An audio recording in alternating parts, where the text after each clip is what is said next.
Es miércoles, estamos en el Parador de Turismo Pedro de Estopiñán, 9:15 de la mañana, 9:15, cuando vamos a comenzar nuestra charla con Mustafa Berchan, que es el presidente de Coalición por Melilla. Hola Mustafa, bienvenido, buenos días. Buenos días.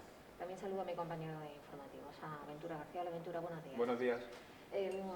Vamos a hablar en su calidad de, por supuesto, de líder de Coalición por Melilla y como responsable de un partido que tiene pues un gran peso en el gobierno. Y ya conocíamos ayer con Gloria Rojas su punto de vista, su versión de cómo fue ese encuentro de los máximos responsables de los partidos que conforman el Ejecutivo local. Queríamos conocer también su versión, cómo fue la cosa, Mustafa, ¿qué se trató? Bueno, hicimos una reflexión genérica, como era habitual cuando hay encuentros, y pusimos en la mesa pues algunos temas que deberíamos reflexionar para mejorar. En conjunto, debo decir que personalmente mi impresión fue muy positiva, mejor de lo que esperaba, y creo que los otros compañeros de gobierno, tanto Gloria como Eduardo, pues también tienen esa sensación.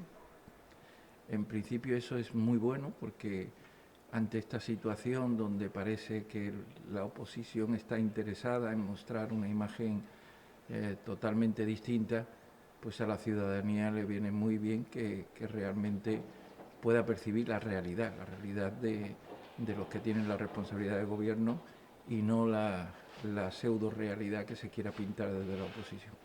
Mustafa, en esa reunión se habló de la posibilidad de cambios en lo que es la conformación del gobierno, incluso cambiar al presidente de la ciudad como consecuencia de la decisión de su partido de expulsarlo. No se utilizó la palabra de expulsión, ni por mediar la noticia que fue titular en algunos sitios, ni tan siquiera por la reflexión que ya hicimos público, sobre todo Coalición por Melilla, que en el Ecuador había que replantear pues toda una visión de responsabilidad de servir al pueblo de Melilla, con la máxima generosidad de colocar toda la estructura en disponibilidad a los objetivos que nos quieramos marcar. Eso que se dijo en medios de comunicación, tanto por parte nuestra como por parte del Partido Socialista, incluso por parte del presidente, aunque con otros matices, se dijo de pasada. Lo que sí hicimos una reflexión, vuelvo a repetir, de temas que nos deben preocupar para esa recuperación económica que sin duda va a marcar el horizonte de los próximos años. Mustafa, ¿cómo vio a Eduardo de Castro? Nosotros no hemos tenido la oportunidad de hablar con él, se ha comunicado con la prensa pues a través de comunicados. ¿Cuál es su impresión personal de cómo le ha afectado la decisión de su partido? Fue el que lo fundó aquí en la ciudad, o el que promovió la implantación de Ciudadanos como coordinador hace ya unos cuantos años. Sí, nos transmitió cierto cabreo por sus condiciones con el partido propio, ¿no? Y que obviamente iba a luchar, iba a presentar las alegaciones pertinentes que le corresponden, pero tampoco debo decir que lo vi con una preocupación excesiva para plantear temas de importancia para la ciudadanía en responsabilidad de gobierno. El hecho de que Eduardo de Castro adquiera la condición de diputado no adscrito puede que tenga algunas consecuencias desde el punto de vista reglamentario. Yo no sé si los tres líderes de la oposición están de acuerdo en cuáles pueden ser esas consecuencias, o los tres consideran oportuno someterlo al criterio de los servicios jurídicos o de la gente que entiende de esto. Mire, si en algo hemos sido nosotros claros desde Coalición por Melilla, ha sido en el respeto al ordenamiento jurídico y al Estado de Derecho. Y en ese sentido quiero decir que, a pesar de que en nuestra sociedad democrática debe imperar en el contexto de democracia y de ordenamiento jurídico las cosas que hemos asumido en la Carta Magna, en el Estado de Derecho, y no en los códigos éticos y moral que cada partido tiene derecho a reclamar, pero no a imponer ni a priorizar sobre derechos constitucionales, sobre el Estado de Derecho. Nosotros en esas cuestiones hemos sido muy claros, hemos dicho siempre que lo que emana de las urnas no se puede prostituir ni adulterar.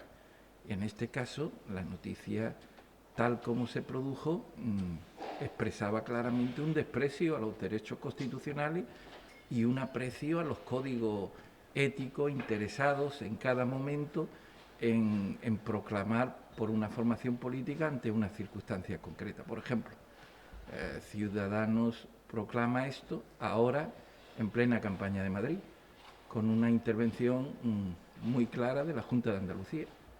Y cuando digo la Junta de Andalucía, digo porque el consejero de Educación es hermano del presidente y es miembro de un comité ejecutivo donde decide estas cosas.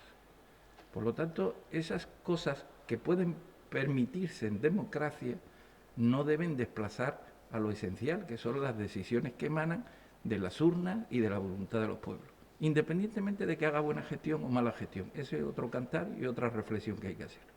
Entonces, según me parece entenderle, la gestión aquí no ha tenido nada que ver. Esto hay que leerlo, la decisión de expulsar a Eduardo de Castro, hay que leerlo en clave andaluz o en clave nacional. Sin ninguna duda, y además es que viene de atrás, tampoco es una cosa reciente, y por lo tanto la demostración de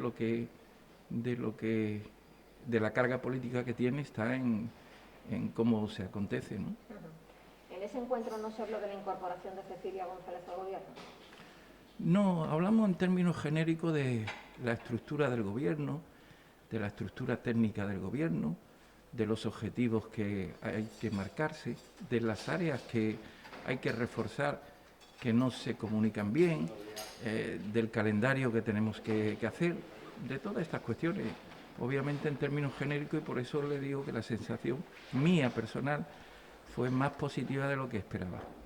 ¿Y entonces para cuándo esa incorporación de Cecilia González al Ejecutivo de... Bien, como la petición ya la hicimos públicamente, la hice también a la compañera Gloria para hacerla copartícipe de esa reflexión, y también al presidente de la ciudad, y hay otros cambios que gravitan alrededor de esta reflexión.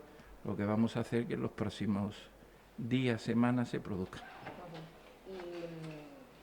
¿Ustedes van a proponer un área concreta? ¿Lo tienen ya decidido? ¿Van a presionar al Partido Socialista para que Cecilia, que es docente, pueda quizás en educación? No, la palabra presión no es la idónea cuando lo que pretendemos es conjugar los esfuerzos en dirección al servir al pueblo, ¿no? Nosotros tenemos varias opciones que están pensadas o reflexionadas en esa dirección de buscar la intersección con nuestro socio de gobierno para evitar conflicto, crispación, divergencia fuera del contexto de la convivencia de responsabilidad de gobierno, todo esto. Y en ese sentido yo creo que será fácil el encuentro. Entre otras cosas porque la compañera Cecilia tampoco tiene muchas ganas de meterse en una responsabilidad que obviamente pesa. Entre otras cosas porque ya la tuvo hace 20 años, ya fue consejera de Educación y tuvo esa experiencia.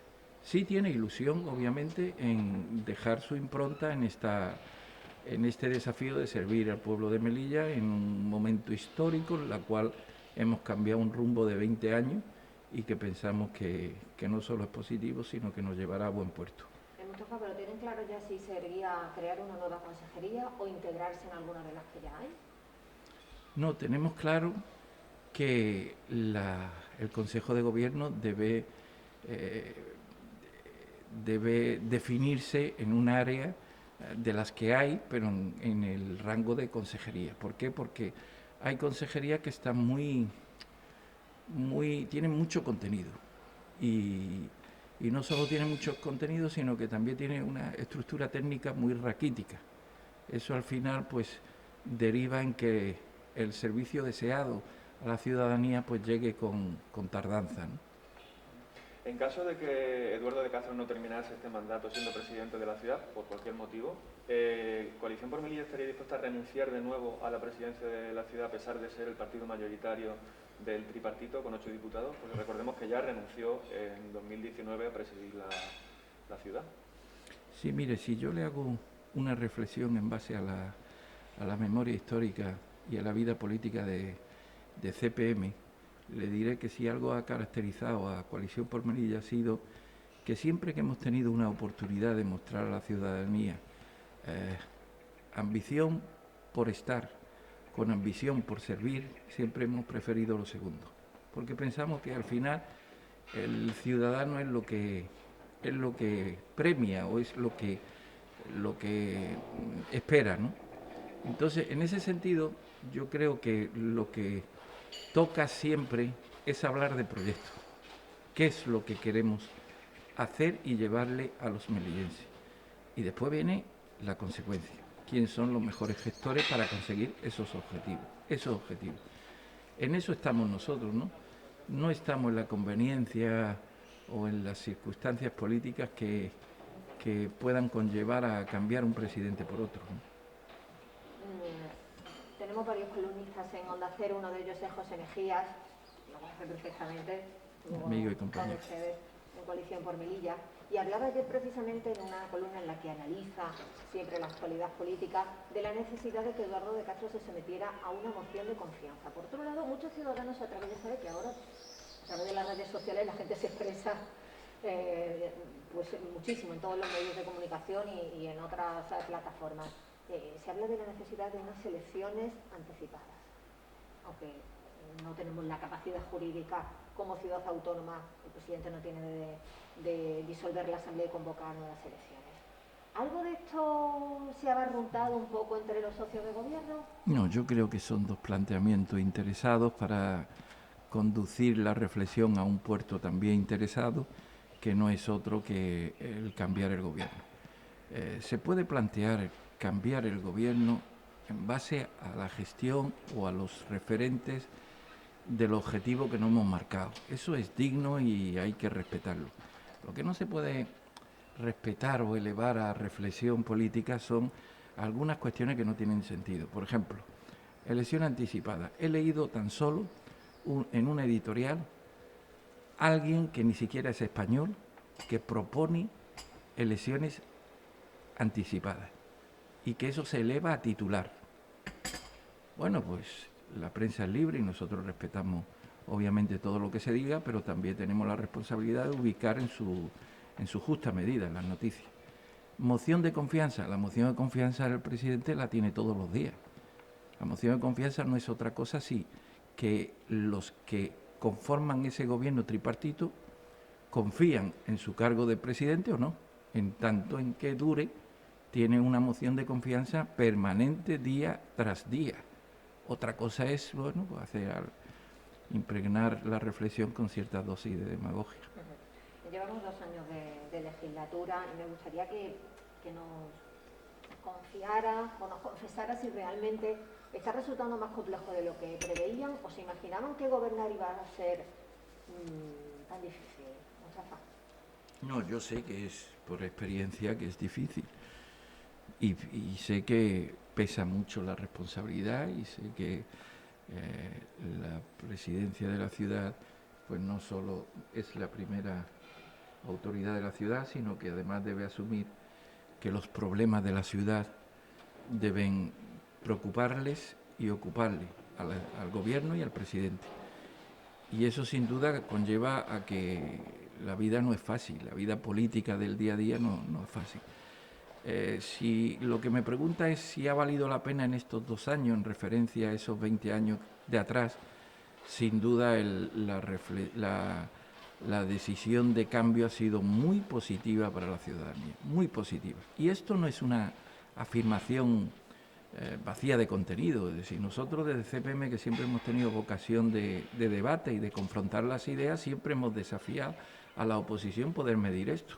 La gestión de 20 años, la gestión de lo que hoy es oposición y ayer era gobierno, con la gestión de 2 años de lo que hoy es gobierno y durante 20 años fue oposición. Y eso lo podemos medir con claridad en muchos aspectos, en nuestra estructura de gobierno, en lo que se le ha servido al pueblo, en transparencia, en gestión, en empleo, en proyectos de ciudad, en dibujar un horizonte mejor, y eso obviamente el ciudadano pues tendrá que valorarlo.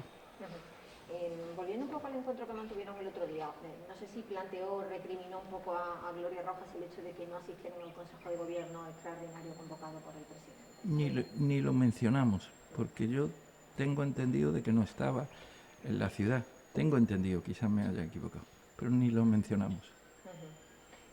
Me gustaría que profundizáramos un poco en los planteamientos que hacía para convocar ese Consejo Extraordinario o para pedir, Coalición por Melilla, que se convocara ese Consejo Extraordinario, el tema de las vacunas de forma No, masiva.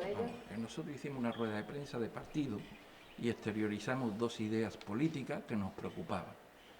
En redes había cierta manipulación en que este año, con la pandemia y con CPM en el gobierno, pues de cierta forma se estaba faltando el respeto a algo tan importante para todos los melillenses como son las tradiciones de la Semana Santa. Y nosotros, pues, conjugando lo que pasó en un concierto en Barcelona, que por cierto fue un plan piloto para protocolizar conciertos en el territorio europeo, pues cogimos ese ejemplo y lo quisimos proponer en Melilla, es decir, además con una muestra no de 5.000, sino de 200, 300 personas que pudieran participar en la organización de ese evento, que en este caso sería la procesión más importante de la Pascua, que es el encuentro. Y propusimos eso desde CPM para dejar bien claro que nuestra vocación es respeto absoluto a ese espacio de interreligiosidad o intercultural que en todo momento debe ser nuestra seña de identidad. Y después la otra preocupación que es común a todos los ciudadanos melillenses y a todos los colectivos. Yo creo que Melilla reúne las condiciones para también ser un ejemplo y una necesidad al mismo tiempo de poder vacunar a toda la población, como en Gibraltar, de una forma estratégica e inmediata.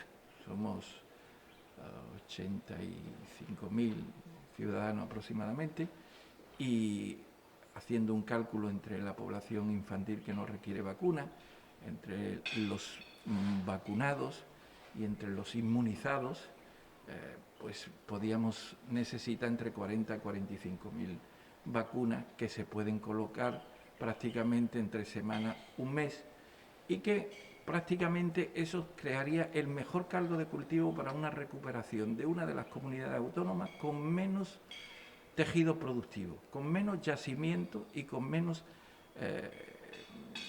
sustrato para esa recuperación económica. ¿Por qué? Porque lo sabemos, ¿no? Este gobierno en 2 años ha comprometido 38 millones en las pymes, 38 millones de euros en las pymes.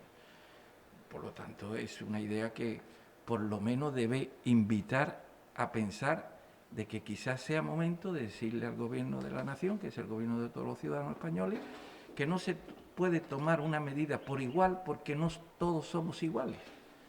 No todos los españoles, no todas las comunidades, no todas las circunstancias políticas acontecen en un plano de igualdad, sino hay desigualdades que deben ponderarse a la hora de tomar decisiones. Una de ellas es Melilla y probablemente Ceuta también, por su lejanía, por su situación geopolítica, por su carencia en tejido productivo y porque es una población pequeña. Y esa propuesta la elevamos, como no podía ser de otra forma, porque conformamos responsabilidad de gobierno en un Consejo de Gobierno, que tampoco creo ningún tipo de discusión. Yo quisiera preguntarle por otra cosa. Ayer trascendió que la consejera de Hacienda tendrá que declarar por el conocido como caso del búho taxi el mes que viene, y me gustaría saber si le preocupa tanto ese caso como el del centro de Rostro Gordo, que también está judicializado. No, en absoluto, por una sencilla razón.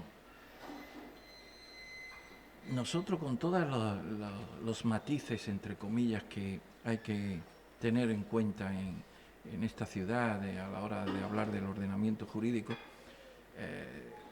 siempre hemos creído y tenemos en el ADN político que la justicia en mayúscula impera siempre.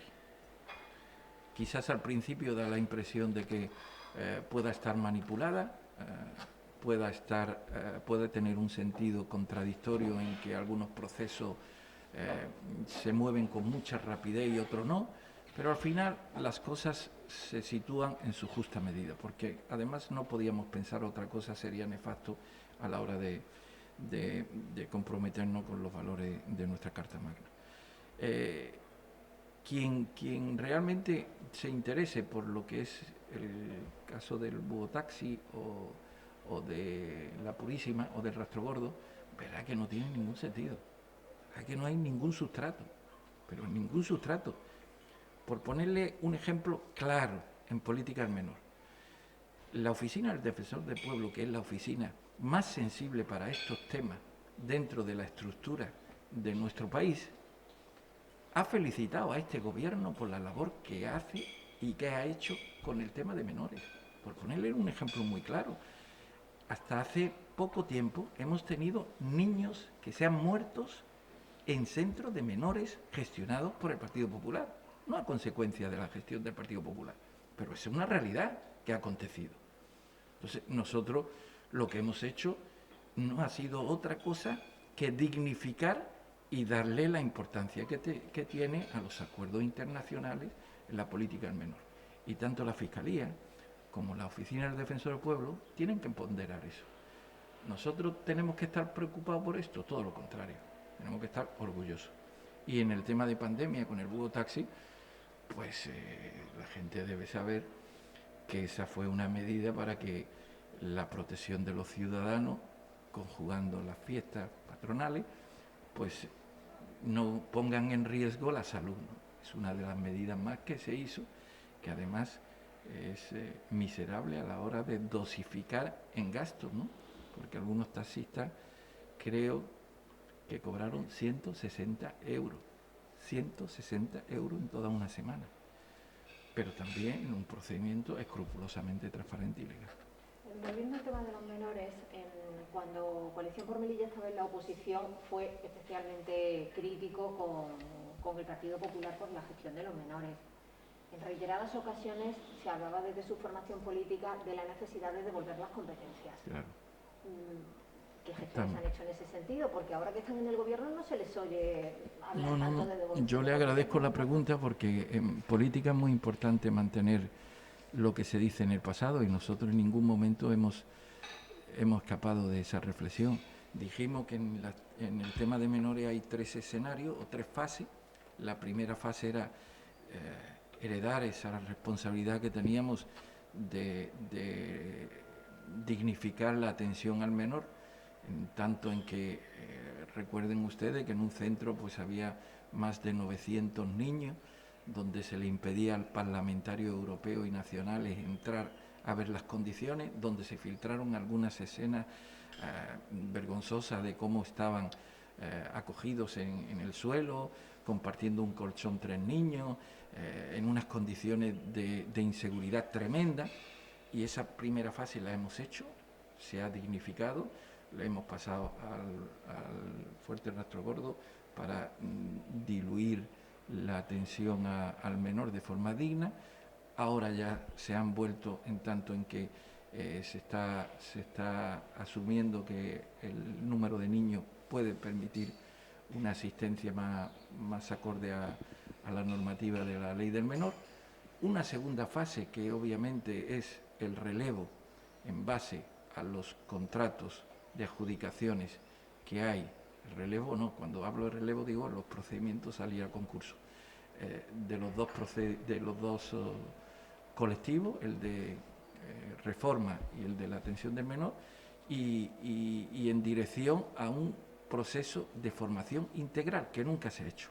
Nunca se ha hecho, se ha pagado por eso, pero nunca hemos invertido mucho en los menores, pero prácticamente cuando tenía 18 años lo tirábamos a la calle. Y eso me parece que no es lógico. Cuando se invierte en algo es para que repercuta en la sociedad.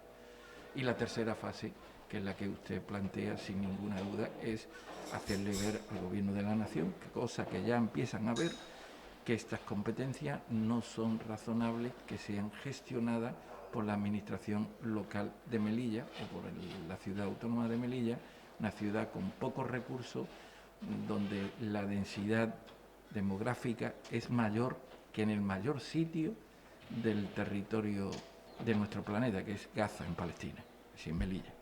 Entonces, en estas circunstancias, tener inmigración, tener menores y tener pocos recursos, me parece que es algo que no es razonable. Y nosotros hemos mantenido eso en el pasado, que por cierto el Partido Popular decía que era una barbaridad, y mantenemos ahora en el presente que hay que llegar a ese puerto. ¿Pero cuándo se va a plantear esa cuestión al Gobierno central? En cuanto, yo creo que va a ser antes que termine la legislatura, sin ninguna duda, pero ya le digo que recuerdo que hace un año esta reflexión ya estaba en el Congreso de los Diputados, y no precisamente porque lo lleváramos nosotros, sino porque desde el Ministerio y desde los socios del Gobierno actual replantearon esta cuestión.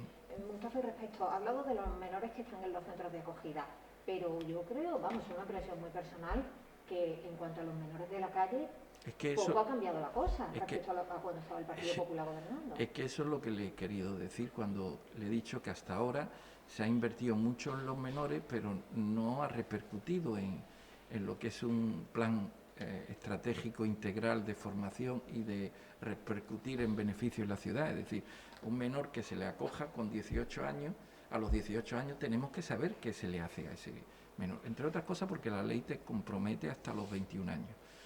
Y ahí hay que conjugar la labor de la delegación de gobierno, la labor de la ciudad autónoma y la labor del gobierno central. Y obviamente, y la labor de ONG también, que están en el día a día trabajando por estas cuestiones.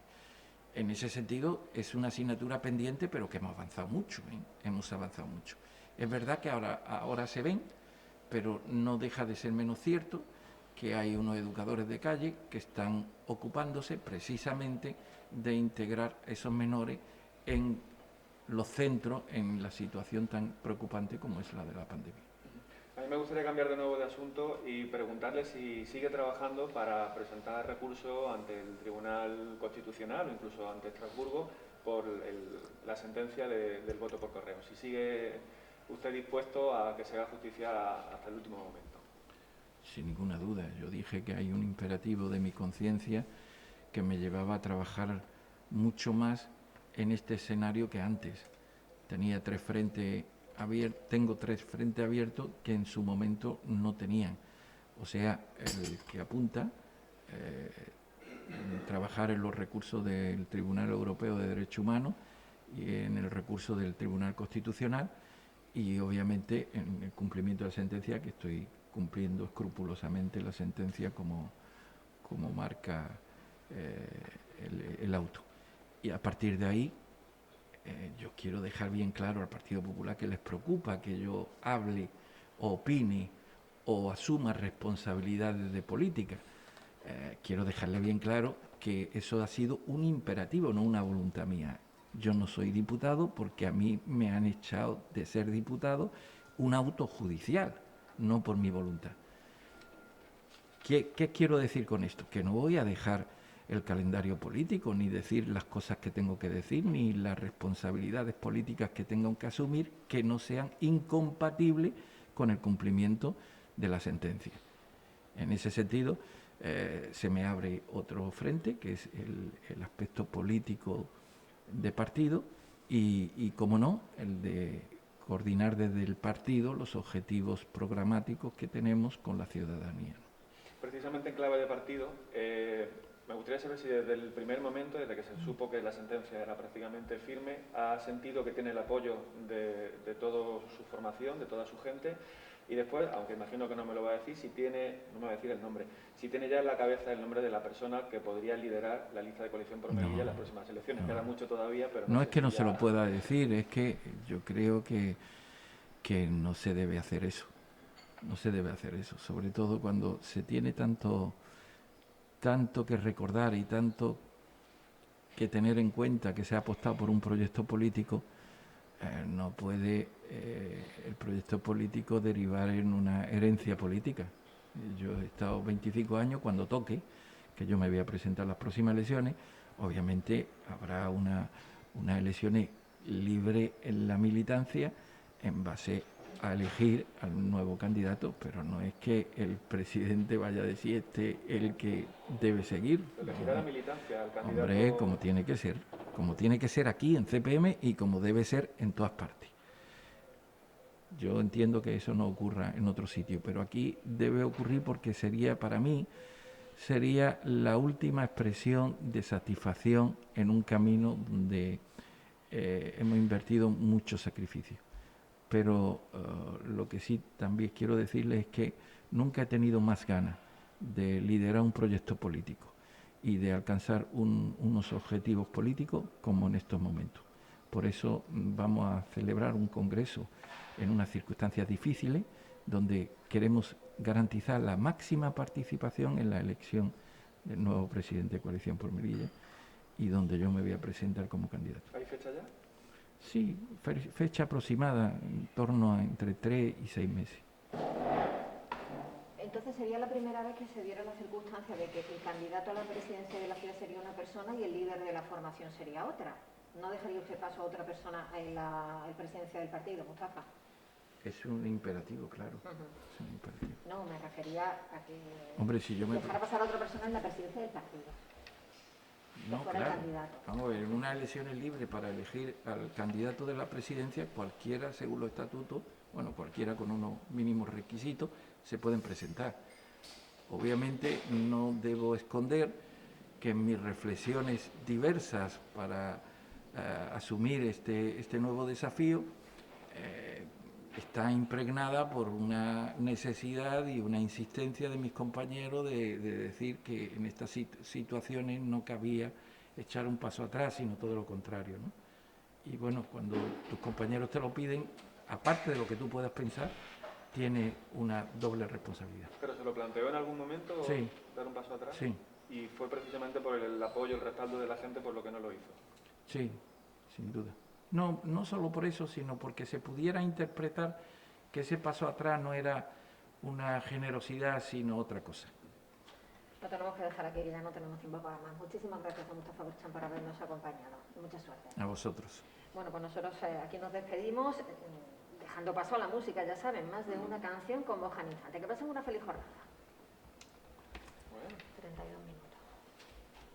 ¿Habíais dicho ya lo del congreso y